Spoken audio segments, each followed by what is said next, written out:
08 à l'extérieur au 1-866-450-3000 ou encore par courriel à onsinvestit@tva.ca. Il vient régulièrement nous voir, mais vous êtes nombreux à nous écrire et à nous téléphoner pour dire invitez-les plus souvent.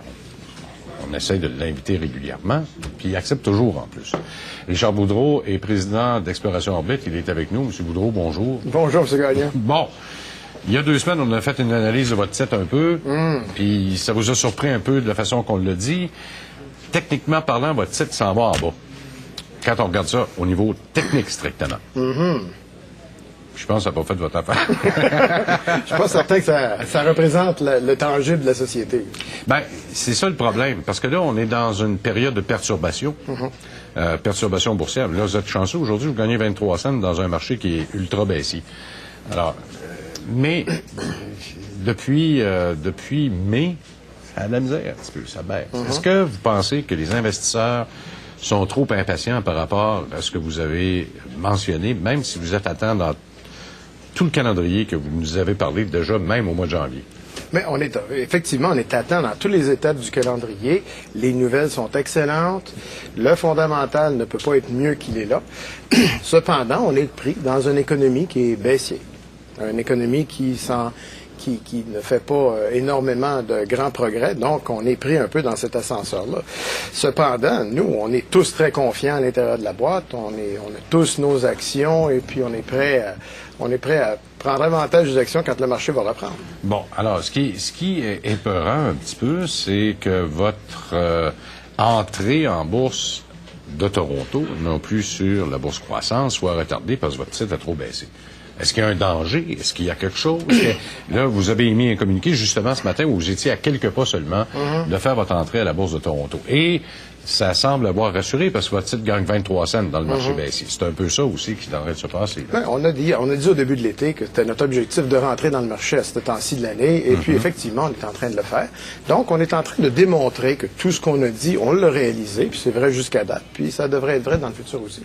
Bon, alors, ça veut dire que ça va prendre combien de temps avant que vous arriviez justement sur le grand indice, là? Ben, on nous parle de 10 jours, regarde. 10 jours? Oui, vers la fin de la semaine prochaine. Bon, donc, les autorités réglementaires ont fait leur travail. Les autorités réglementaires ont fait le travail, ils ont tout vérifié, ils ont fait un due diligence complet sur la société, et puis on s'en est tiré avec on dit en anglais flying colors. Donc essentiellement, on est dans une très belle position. On vient juste de finir une grande évaluation et on rentre dans le marché. Le grand marché, ça nous permet d'accéder des marchés étrangers, d'aller chercher des capitaux supplémentaires, d'intéresser des fonds dans des pays différents que l'autre pour s'inscrire dans notre dossier.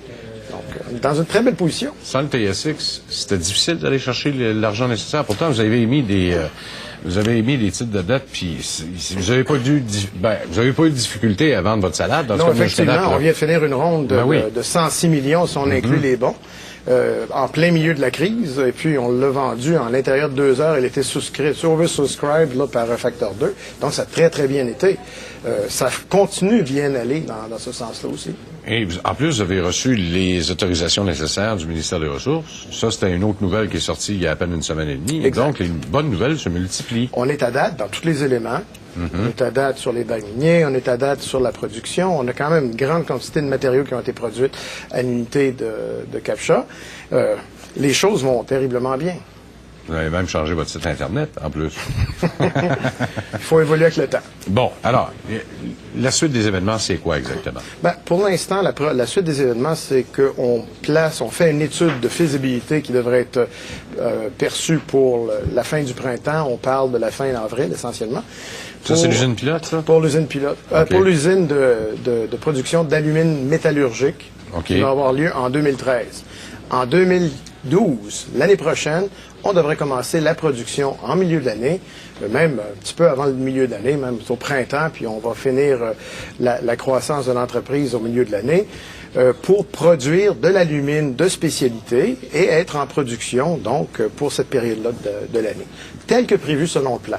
Pour l'alumine métallurgique, on parle de 2013.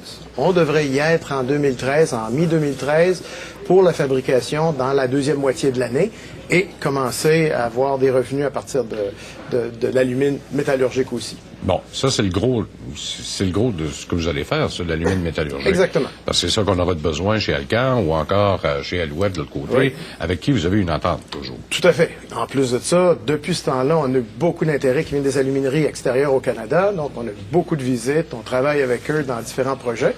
Et pendant l'été, on a pu essayer des matériaux qui proviennent de ces alumines-là pour pouvoir démontrer qu'on est capable de produire une alumine à leur satisfaction. Bon, la deuxième, c'est l'alumine ultra pure, celle qui est presque à 100%, la 99,999999. Exactement, oui.